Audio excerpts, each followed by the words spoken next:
Hello dear students, my name is Dr. S. Hawar. Today is my first lecture on the physiology. My lecture will be beneficial for the post-professional MBBS students who are studying physiology as their basic subject, but I hope these lectures will also be helpful for the other physiology students too. तो जब भी हम physiology के बारे में पढ़ते हैं सबसे पहले तो हमें ये समझने की ज़रूरत है कि बेसिकली फिजियोलॉजी है क्या, यानी कि हम फिजियोलॉजी के अंदर क्या पढ़ रहे हैं, ये क्या सब्जेक्ट है। तो हम सब अपने इंटरमीडिएट लेवल से जानते हैं कि हम बायोलॉजी पढ़ते थे, हम जानते हैं कि बायोलॉजी की डिफरेंट ब्रांचेस होती हैं। तो इसी तरह से फिजियोलॉजी जो है बायोलॉजी ही की एक ब्रांच है।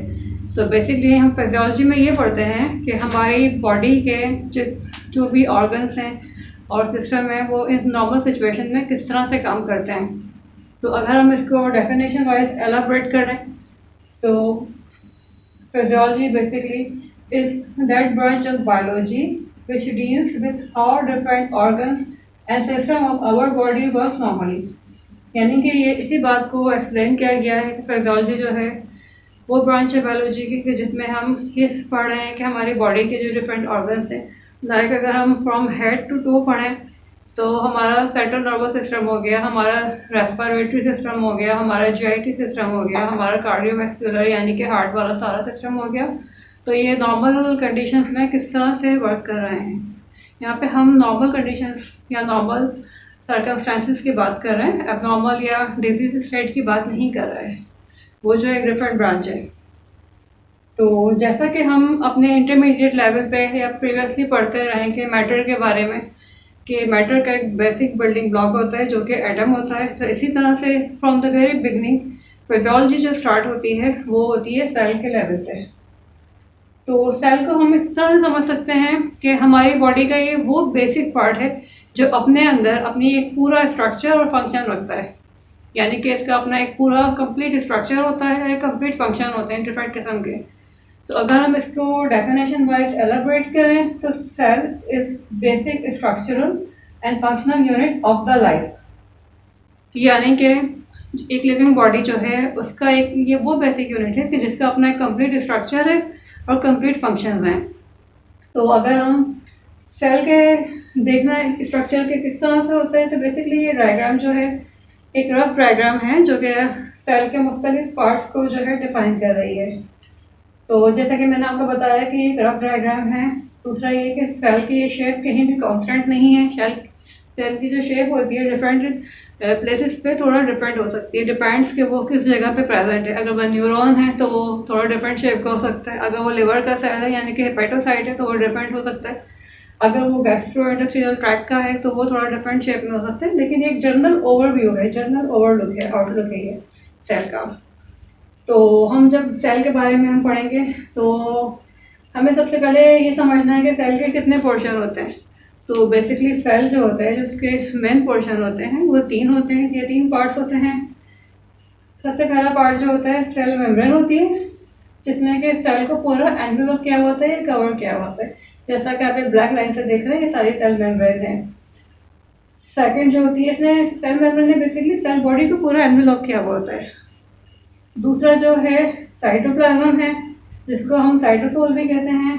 ये जो सारा लिक्विडी पोर्शन है बीच में, ये सारा साइटोप्लाज्म होता है और इसमें डिफरेंट ऑर्गेनल्स होते हैं। हम हर ऑर्गेनल को अलग अलग एलाबोरेट करेंगे डिटेल में जब हम आगे अपना लेक्चर पढ़ेंगे, कंटिन्यू करेंगे। दूसरा जो है न्यूक्लियस होता है। न्यूक्लियस जो होता है सेंटर में होता है, इसके अपने अंदर एक न्यूक्लियस होता है, कॉम्बिनेटिव मटेरियल होता है।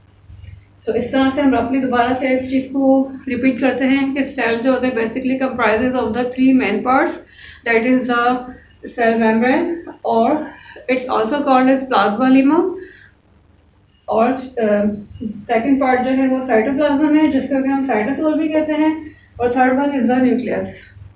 तो अब हम जो है ये तीनों पार्ट जो है वो अलग अलग से पढ़ेंगे कि हर पार्ट जो होते हैं वो किस तरह से बनता है और उसके क्या फंक्शंस हैं। तो let's start with the cell membrane. तो बेसिकली अगर हम सेल मेम्ब्रेन को समझें कि सेल मेम्ब्रेन है क्या, तो इट्स अ लिपिड बाइलेयर, यानी ये तीन कंपोनेंट से मेनली बन रही है, जिसमें कि लिपिड शामिल हैं, प्रोटीन शामिल है और कार्बोहाइड्रेट शामिल है। तो डेफिनेशन वाइज अगेन इसको एलाबोरेट करें तो cell membrane is a lipid bilayer अब वो लिपिड बाइलेयर क्या है वो हम अभी नीचे पढ़ेंगे। तो cell membrane is a lipid bilayer with embedded proteins and carbohydrates. अगर हम इनकी परसेंटेज देखें कि इनमें से कौन सा मॉलिक्यूल जो है या कौन सा कंपोनेंट जो है वो कितना ही परसेंटेज में प्रेजेंट होता है, तो प्रोटीन जो है अराउंड 55% है, लिपिड जो है अराउंड 40% है एंड कार्ब जो है 5% है। तो अब जो इम्पोर्टेंट फीचर्स हैं सेल मेम्ब्रेन के, तो सबसे ज़्यादा इम्पोर्टेंट जो है कि cell membrane is semi permeable. It means के some substances pass through the cell membrane freely or some substances cannot pass through the cell membrane freely. They require the carrier or the channel proteins. यानी कि कुछ substances जो होती हैं, first करें कि ये हमारा जैसे हमने बताया कि ये सेल मेम्ब्रेन है, तो कुछ सब्सटेंसेस यानी इस वाली स्पेस पे जो कि एक्स्ट्रा सेलुलर स्पेस है यानी कि सेल मेम्ब्रेन के आउटसाइड वाली, वहाँ से फ्रीली पास हो जाती हैं टू इनसाइड द सेल यानी कि इंट्रा सेलुलर स्पेस में। जबकि कुछ सब्सटेंसेस जो होती हैं वो फ्रीली पास नहीं हो सकती हैं, उनके लिए सेल मेम्ब्रेन जो है इम्परमेएबल होती है, उनको बेसिकली कैरियर या चैनल प्रोटीन्स रिक्वायर्ड होते हैं। दूसरा जो है ये एक्स्ट्रा सेलुलर फ्लूइड को सेपरेट करती है इंट्रा सेलुलर फ्लूइड से, यानी कि सेल मेम्ब्रेन फर्स्ट जिस तरह के हमने ये देखा कि ये हमारा एक सेल है, ये इसका इंटरनल एनवायरनमेंट है और ये इसका एक्सटर्नल एनवायरनमेंट है। तो ये जो एक्सटर्नल सारा पोर्शन है ECF है और ये ICF है, इंट्रासेलुलर स्पेस है।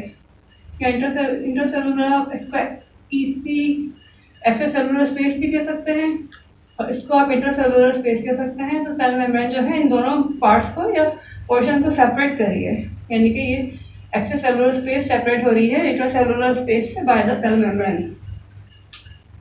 दूसरा जो है ये सेल बॉडी को, जैसा कि हमने अभी प्रीवियसली यहाँ पढ़ा था कि ये सेल बॉडी को जिसमें कि साइटोप्लाज्म शामिल है और न्यूक्लियस शामिल है और साइटोप्लाज्म के सारे ऑर्गेनेल शामिल हैं, उनको एनवेलप कर रही है यानी कि उनका एक कवर बना रही है, प्रोटेक्टिव कवर बना रही है।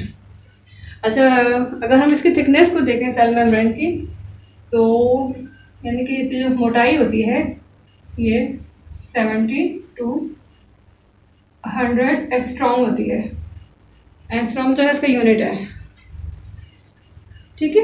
अब हमें ये देखना है कि सेल मेम्ब्रेन का स्ट्रक्चर क्या है, ठीक है। अभी तक तो हम एक रफ सा ओवरव्यू ले रहे थे सेल मेम्ब्रेन का। अब जैसा कि ये सारे सेल मेम्ब्रेन का पोर्शन है, अब हम इसको यहाँ से कट सेक्शन ले रहे हैं और इसको हम थोड़ा मॉडिफाई करके इलेक्ट्रॉन माइक्रोस्कोपी में देख रहे हैं। तो ये बेसिकली सेल मेम्ब्रेन का स्ट्रक्चर है, जो एक बेसिक स्ट्रक्चर है। तो हमने जैसा पढ़ा कि सेल मेम्ब्रेन जो है 3 चीज़ों से मिलकर बनती है, लिपिड से, प्रोटीन से और कार्बोहाइड्रेट से। तो सबसे पहले हमें ये देखना है कि सेल मेम्ब्रेन में कौन से लिपिड्स हैं और वो किस तरह से सेल मेम्ब्रेन के स्ट्रक्चर में कंट्रीब्यूट कर रही हैं। तो सेल मेम्ब्रेन में 2 तरह के लिपिड्स प्रेजेंट होती हैं, फॉस्फोलिपिड्स होती हैं और कोलेस्ट्रॉल होते हैं। फॉस्फोलिपिड बेसिकली हमने जैसे ऊपर पढ़ा था कि सेल मेम्ब्रेन जो है लिपिड बाइलेयर है, तो बेसिकली फॉस्फोलिपिड जो है वो कंपोनेंट है कि जो सेल मेम्ब्रेन को एक लिपिड बाइलेयर बना रही है। तो बेसिकली फॉस्फोलिपिड जो मॉलिक्यूल होता है वो जस्ट लाइक के कॉमन पेन की तरह होता है कि ये इसका हेड पोर्शन है जैसे और ये इसका टेल पोर्शन है। तो ये बहुत सारे फॉस्फोलिपिड के मॉलिक्यूल्स हैं कि जो कि साइड बाय साइड अरेंज हैं। तो ये एक लेयर ये ऊपर बन रही है, ये एक लेयर नीचे बन रही है। ये चीज़ ध्यान में रखिएगा कि हम ये कट सेक्शन ले रहे हैं जो कि हाईली मैग्नीफाई करके देख रहे हैं। तो ये इसका हेड पोर्शन जो है, क्योंकि ये फॉस्फोलिपिड्स हैं तो हेड पोर्शन जो है वो फॉस्फेट बना रहा है और जो टेल पोर्शन है ये फैटी एसिड बना रहा है। डिफरेंट किस्म के फैटी एसिड्स होते हैं जो ये बनाते हैं, जिनमें कि इसमें कोमाइलिन है, फॉस्फोटेडाइल कोलिन है, फॉस्फोटेडाइल एनोसिटोल है, फॉस्फोटेडाइल सीरीन है। तो ये मेन 4 जो है फैटी एसिड्स हैं।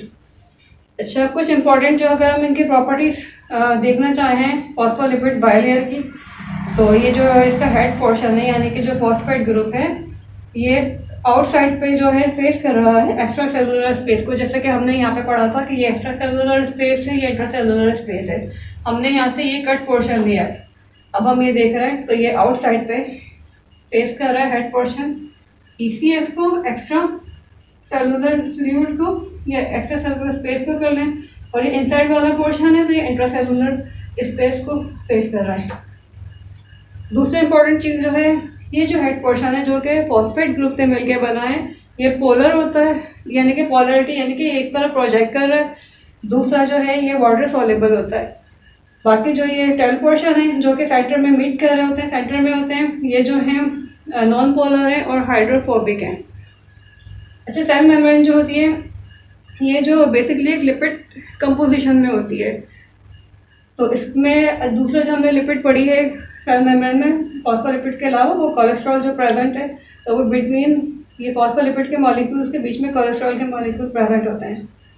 तो जैसा कि हमने पढ़ा है कि लिपिड सेल मेम्ब्रेन जो होती है एक लिपिड होती है, सॉल्युबल फॉर्म में होती है, और दूसरा आप ये समझ लें कि बहुत सॉफ्ट होती है। तो कोलेस्ट्रॉल मॉलिक्यूल जो होते हैं बेसिकली इनका फंक्शन ये होता है कि ये इसको सेल मेम्ब्रेन को या फॉस्फोलिपिड जो लेयर होती है इसको स्ट्रेंथ देते हैं, यानी कि ये जो फॉस्फोलिपिड लेयर है तो ये इसके बीच में एम्बेडेड है और इसको ये स्ट्रेंथ दे रहा है। तो बेसिकली अच्छा, हम यहाँ पे अपना लेक्चर एंड करते हैं। अब हम अपने नेक्स्ट लेक्चर में पढ़ेंगे कि सेल मेम्ब्रेन के जो प्रोटीन पोर्शन होता है वो कौन कौन से होते हैं और उनका फंक्शन सेल मेम्ब्रेन में क्या होता है।